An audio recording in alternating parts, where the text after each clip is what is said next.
retour après une petite semaine de repos sur la chaîne C'est ça le catch, une semaine de repos qui n'a pas été une semaine de repos. Parce que s'il n'y a pas eu d'Euro Recap sur cette chaîne, il y en a bien une sur la chaîne secondaire, la corde à linge, où on a fait plein de reviews. Raw, NXT, AEW Dynamite. Et on est de retour aujourd'hui avec la review de l'épisode de SmackDown qui s'est tenu dans la nuit du vendredi 16 au samedi 17 juin 2023 depuis Lexington, Kentucky aux États-Unis. Alors aux États-Unis, bah oui, on précise. Un épisode avec encore une fois un immense drama au sein de la Bloodline, si on peut encore l'appeler la Bloodline, parce que ça mérite encore que ça s'appelle la Bloodline, qui annoncera une guerre civile pour Money in the Bank le 1er juillet. On va pas perdre plus de temps, SmackDown Recap, on est parti, générique. Et un et deux et seulement deux, pas besoin de plus pour être heureux. On se détend, on allume l'ordi, c'est l'heure de retrouver Spirit. Ça va causer de 619, de son pom de pedigree. Mais si comme moi t'as rien compris, t'es quand même le bienvenu.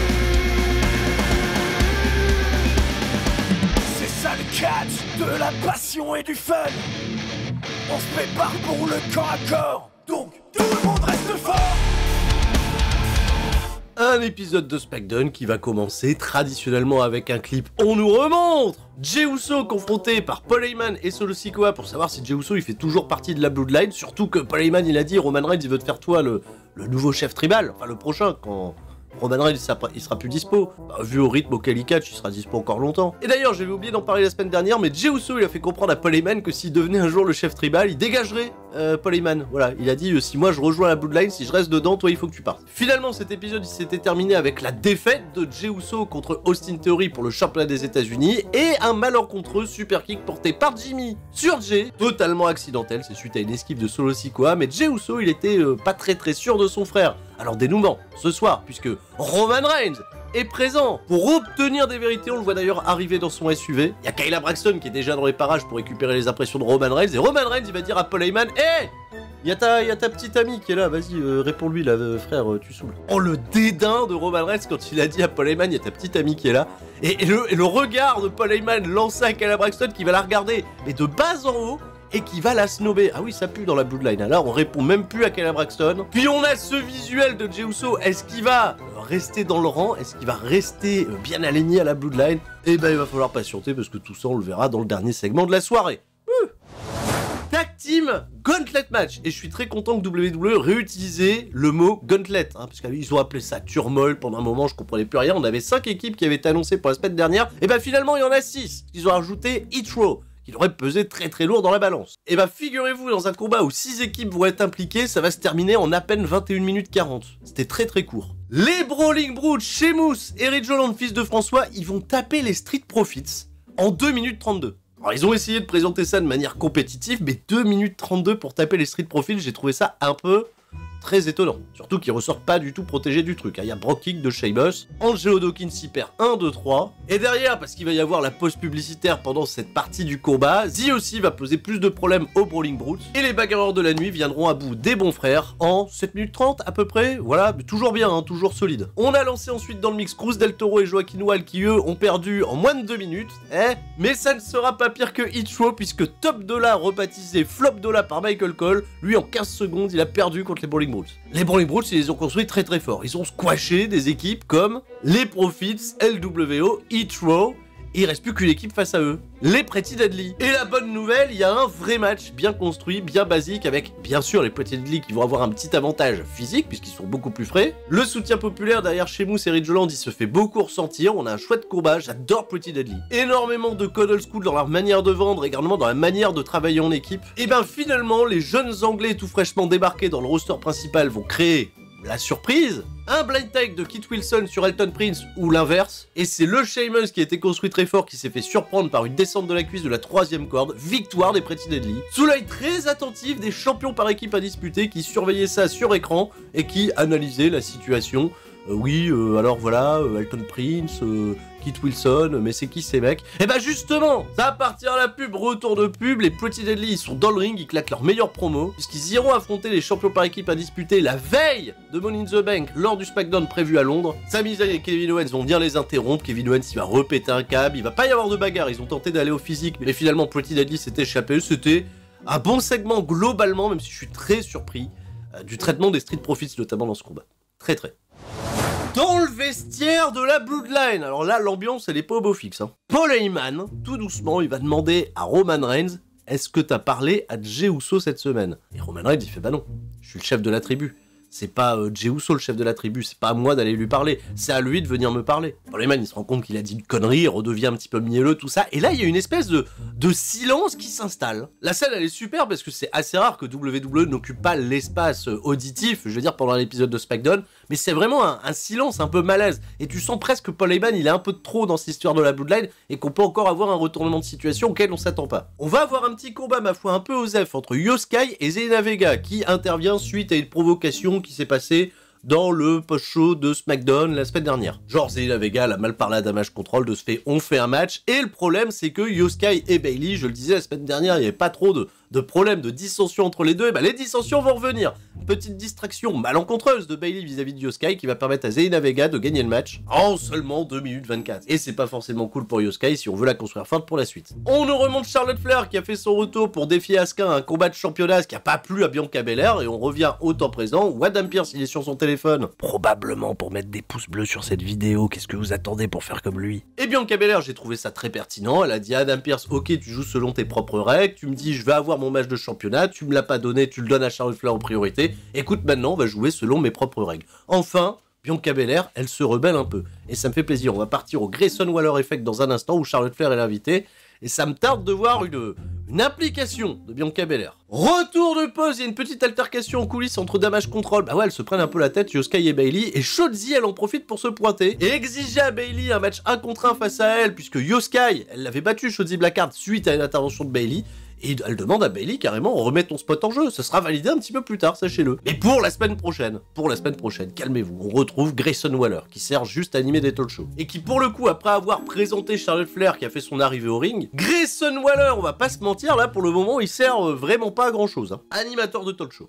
Bon. Et Charlotte Flair, juste après avoir dit bonjour, je m'appelle Charlotte Flair et je suis 14 fois championne WWE, bah Bianca Belair elle arrive. Voilà, direct.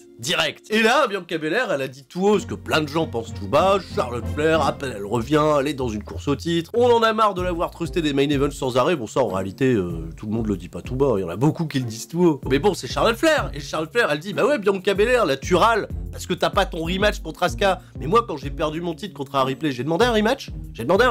Non, je me suis barré pour me reconcentrer sur moi-même, pour m'entraîner, pour revenir forte dans la compétition. Et quand j'arrive, évidemment, on me donne tout parce que je suis Charlotte Flair. Et toi, Bianca Belair, t'es qui meuf? Ah, Bianca Belair, elle le prend mal, elle fait hey, je suis la championne avec le plus long règne de l'ère moderne.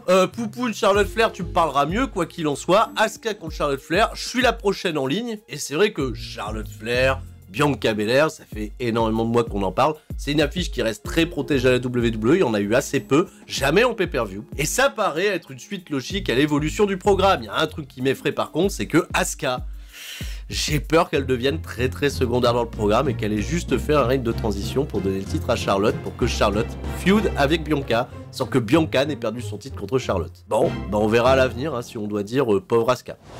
Bon, un peu plus tôt, j'avais oublié de le dire, Roman Reigns, il a dit à Paul Heyman, essaye d'aller trouver Jey Uso. Mais Paul Heyman, il trouve Jey Uso. Il lui fait une nouvelle proposition pour lui dire, allez, c'est bon, reviens dans la Bloodline, t'as vu, t'as fait un super kick, là, ton frère, la semaine dernière.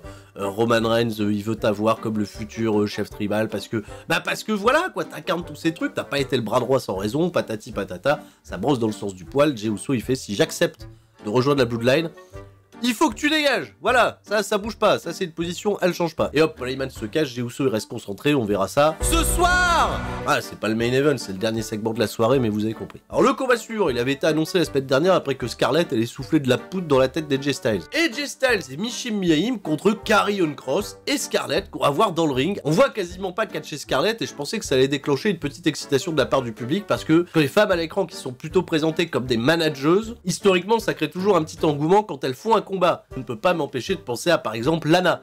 Lana, dès lors qu'elle catchait après avoir managé Rusev pendant des semaines et des semaines, c'était un petit peu la folie. Scarlett, pas du tout. Alors les gens pas impliqués, elle a eu des petites séquences avec Michin Miaim qui étaient décente. En fait, le match est ultra anecdotique, il va durer à peine 2 minutes 20. Ah, c'est ce que j'aime pas, SmackDown, hein, c'est ces formats de match très courts. Où Karrion Kross va battre AJ Styles après que Scarlett, elle ait réussi une bonne distraction. Karrion Kross, il semble avoir un nouveau finish, une espèce de pump handle F5 qui était plutôt joli. Il célèbre auprès de sa femme, on a très probablement un Karrion Kross et AJ Styles qui se trame, qui se profile, qui se dessine, mais peut-être plutôt en weekly qu'en pay-per-view. Pour l'instant, rien encore d'annoncé, mais on reste aux aguets. Paul Heyman, il vient faire son rapport à Roman Reigns, et je crois que je me suis planté, j'ai inversé un truc avec l'autre segment, c'est là où il y a un grand silence, où Roman Reigns il répond pas, et que Paul Heyman il a peur de Solo Sikoa qui bouge derrière. Mais c'est pas banal ça, hein. Et puis derrière, voilà, Solo Sikoa il va demander à Roman Reigns, quand Paul Heyman il s'est sauvé, on fait quoi, la méthode forte ce soir, et Roman Reigns il donne les consignes, etc. Bien sûr, Solo Sikoa, on a l'impression que lui il va rester fidèle quoi qu'il en soit. Mais tu sens que Roman Reigns, hein, qui a des sourires par moment, il est quand même très focus, il se dit ce soir, ouais, ça peut péter, ça peut être chaud, attention.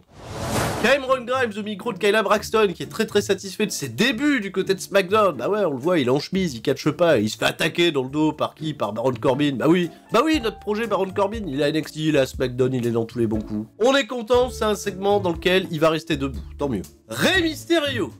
Et comment il va celui-là? Bah pourquoi il est pas dans le Money in the Bank, il se qualifie pas, il catche plus, qu'est-ce qui se passe Rey? Bah Rey il est content d'accueillir Santos Escobar, qui participe au Money in the Bank, et il dit à quel point il est fier d'avoir trouvé un ami comme Santos Escobar. T'sais, ils font beaucoup de trucs hein, entre Santos et Rey Mysterio. Le jour où Santos il va tourner sur Mysterio, ça va être bien, ça va être pas mal, mais c'est pas pour maintenant. Santos Escobar, discours pour la familia, la raça, tout ça, et il va aller chercher le Money in the Bank, et là il y a LA Knight qui se pointe, parce qu'il va y avoir un combat entre LA Knight et Santos Escobar. Il y a de petits tricks qui sont partis à la pub, retour de pub, le combat. Alors j'ai pas ressenti un gros engouement là ce coup-ci pour LA Knight, et tout le projet LA Knight. Alors attendez Londres, hein, parce que Londres, eux, ils vont se faire entendre, et pas de projet, pas de temps pour le match, puisque Santos Escobar va battre LA Knight, qui a tenté de gruger avec un O'Connor Roll, la main dans la corde, comme il avait déjà fait les semaines précédentes. Santos Escobar s'en sort, O'Connor Roll à son tour, et oui, welcome to the roll-up zone. Victoire ceci dit qui reste totalement, j'ai l'impression, anecdotique.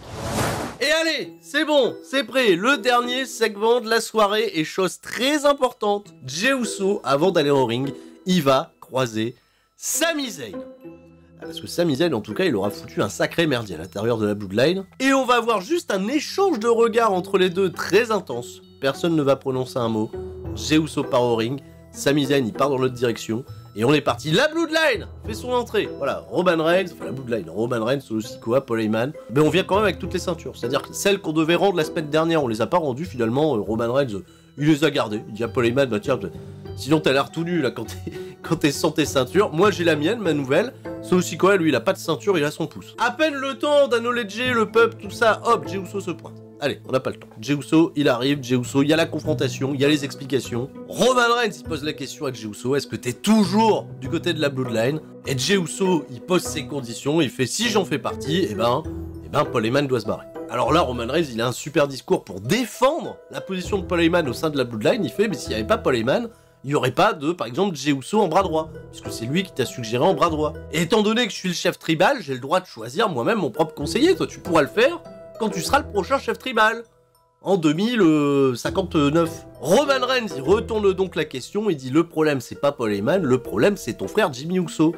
Et là il va falloir choisir, alors je veux bien que vous soyez des jumeaux etc, mais à un moment non, là c'est une brebis galeuse. Lui on le dégage, toi tu restes et on verra. Et là Jimmy Uso il arrive. Et Jimmy il dit tout l'inverse à Jey, il dit le problème c'est ton cousin, c'est Roman Reigns, c'est lui avec son ego trip tout ça. Roman Reigns il a encore un coup d'avance, il se défend, il dit attendez, les Uso là, ça vous a pris combien de temps pour faire un main event de WrestleMania, hein? Déjà, à l'époque, on se plaignait, les Usos, ils ont dû attendre je sais pas combien de temps pour faire un combat, ne serait-ce que sur la carte de WrestleMania. Là, c'est main event, et c'est grâce à qui? C'est grâce à Roman Reigns, à Paul Heyman, au travail de la Bloodline, tout ça. Et là, je pensais que c'était le truc qui allait tout faire basculer en faveur de Roman, c'est qu'il a dit, Paul Heyman, qui a eu un problème au sein du clan sur le fait que Jey Uso était nommé le bras droit du chef tribal. Et là, Paul Heyman, il dit, c'est Jimmy. Jimmy, il a pas bien vécu à l'époque quand on l'appelait Main Event Jey Uso, le bras droit de Jey Uso, et là putain, Jey Uso, il se retourne vers Jimmy, il fait, c'est vrai, t'as un problème avec moi, t'as un problème avec ce que j'ai pu faire au sein de ce truc, et là, il commence à prendre tous ses arguments, à charger de Jimmy, à lui dire, tu m'en parles pas alors qu'on est frères et tout, t'es jaloux de moi, et là, il commence à, après, saluer Roman Reigns pour tout ce qu'il a fait pour eux, et il prend sa décision de Jey Uso en s'énervant, là, il dit, c'est bon, voilà. Tu dégages de la Bloodline. Et moi aussi. Ah, super kick sur Roman Reigns. Ouh la vache. What? Ça devient une spécialité hein, dans les trucs de la Bloodline et c'est ça qui marche, c'est qu'on a des espèces de swerves sans arrêt. Il y a des fans de frappe, des passements de jambes dans tous les sens. Solo Sikoa, il met du temps à réagir, il se prend un double super kick de la part de Jimmy et Jay qui finalement, ils sont bien ensemble. Et là il y a Roman Reigns, cette scène elle est géniale. Roman Reigns, il s'énerve, il fait ah non mais ça peut pas se passer comme ça et tout. Double super kick dans sa face. Le Célic de Roman Reigns il est impérial. La détonation elle est super, la réaction du public elle est pixel comme il fallait être. Jimmy et Jay, ils lèvent le doigt, l'épisode il se termine là, Roman Reigns n'a plus rien. À part Solo Sikoa, au moins. Et à part Paul Heyman. Et à part une affiche également. Pour Money in the Bank qui sera officialisé plus tard sur les réseaux sociaux, Jey Uso et Jimmy contre Roman Reigns et Solo Sikoa. Alors oui, c'est très classe, le segment il est super cool. J'ai lu sur internet, ouais ben alors le titre il est encore une fois pas défendu, alors ça c'est une méta maintenant, hein. Roman Reigns il défend pas beaucoup son titre, on construit à côté un champion qui défend trop son titre, hein. Seth Rollins lui il arrête pas, comme ça peut-être qu'il y a des programmes parallèles qui s'écriront pour la suite, mais en fait on n'aurait pas un tel prestige sur ce match si Roman Reigns n'était pas un champion depuis 1200 jours, 1300 etc. Là, on n'a pas le choix, on est encore obligé de les foutre en main event hein, par contre, parce que c'est la grosse écriture de WWE, c'est la Bloodline, c'est le drama, c'est voilà. Roman Reigns, il aura marqué quand même son empreinte à la WWE avec surtout ce programme totalement génial depuis 3 ans. Qui prend un tournant, et je regrette un peu que Jimmy et Jay, ils aient jamais reproché dans ce genre de segment à Roman Reigns de l'avoir tant aidé pour pouvoir conserver son titre, puisqu'à un moment donné, Jey Uso, il nous saoulait, hein, il intervenait à chaque fin de combat et tout, c'était... Fin de cet épisode de SmackDown, voilà, des grosses émotions, c'était bien wedge, hâte de voir la suite, hâte d'avoir couvert toute l'intégralité, en fait, de tout ce qui s'est passé avec Roman Reigns depuis qu'on fait des Raw Recap, des SmackDown Recap. SmackDown Recap, je le rappelle, c'est né le jour où Roman Reigns, il a choisi Paul Heyman comme son conseil, donc c'est pas banal. Hein, je suis né avec la Bloodline et je lève le doigt avec la Bloodline et là j'ai une petite tristesse, une petite larme quand même si Jay et Jimmy ils ont pris la bonne décision et ça sera plus comme avant. C'était Sturi. Et tout le monde reste fort. Ciao bye bye.